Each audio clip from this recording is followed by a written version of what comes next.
Hey kiddos, I'm glad you came back. Of course, I am coming to you from our classroom. I am so glad to see you here today. What you are going to need for today's lesson is, as always, your reader-writer notebook and a pen or a pencil. And you're also going to need any book, fiction or nonfiction. Today we're going to take a look at The Promise, which we have already read in class, but we're going to go back and re-examine that book today. So let's get started. For today's lesson, we're going to talk about how you should think about what the author's message means to you, to society, or to the world. So some of the examples I'm giving you today will be what a message might mean to society in general, and then my specific example will be what the message in The Promise means to me. So let's get started. Lost my mouse. All right, so we are going to think about these two books today. They are both books that we have already read in class, but let's take a really quick review look at them. The Other Side.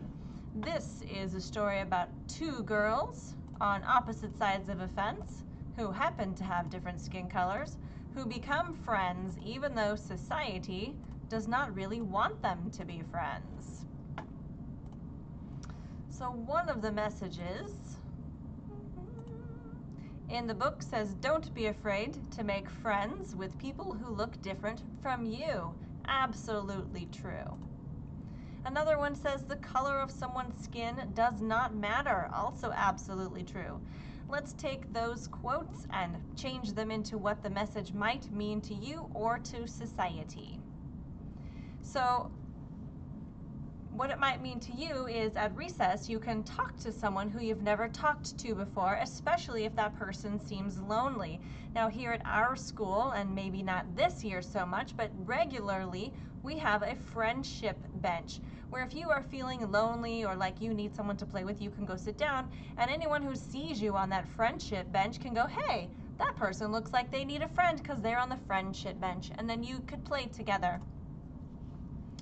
Something that society in general might think is that you should not separate people by the color of their skin. Absolutely correct. It is entirely wrong to separate people by their physical attributes. Let's take a look at Follow the Moon Home. If you remember, this book is about a girl who moves to a beach town, and she learns about the turtles and how they nest and how lights on the beach can make the baby turtles go the wrong direction, and they figure out how to get the baby turtles into the ocean where they belong. So one of the messages here is that people can work together to create change. It might be a small change or it might be a big change, and if you think back to our last lesson when we talked about being the change you want to see in the world, you can go from being one person making a change to several or many people making that change. Something we could do with this message is we could put our class together to work up to clean up a park in our city.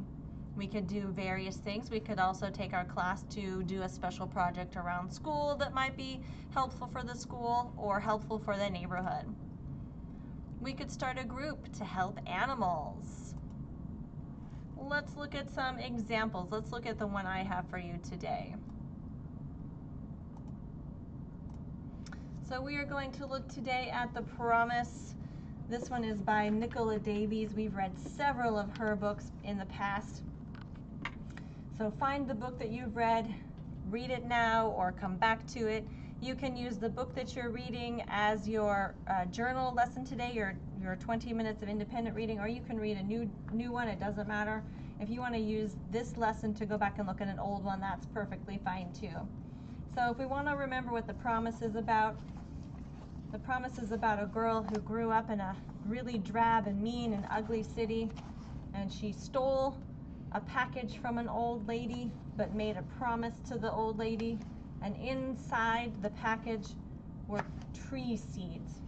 And so she started planting these trees all over town, and eventually the city became happier and vibrant and people gardened, and then she would move on to the next city and make the next city vibrant and full of plants. And so I'm going to turn to my mini lesson notes section here. And this is the note we glued in the other day. Think about what the author's message means to you, to society, or to the world. And I'm going to focus on the you right now, so what this book means to me. And what I took away from this book is that planting things, I wanted to say planting plants, but that sounded weird. Planting things around your home or neighborhood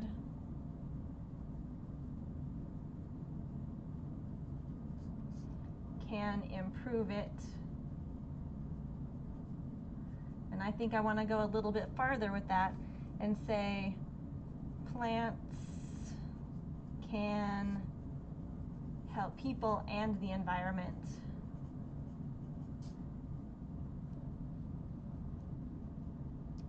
And of course I forgot to write down the title of my book, so I'll go back and do that now. The Promise.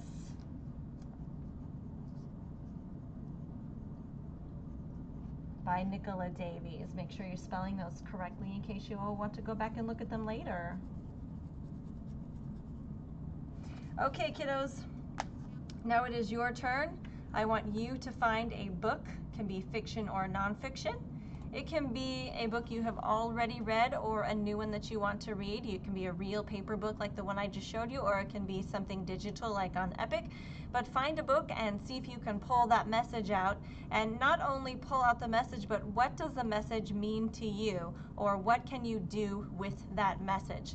I look forward to seeing what you've read. I'll see you on your next in-person day.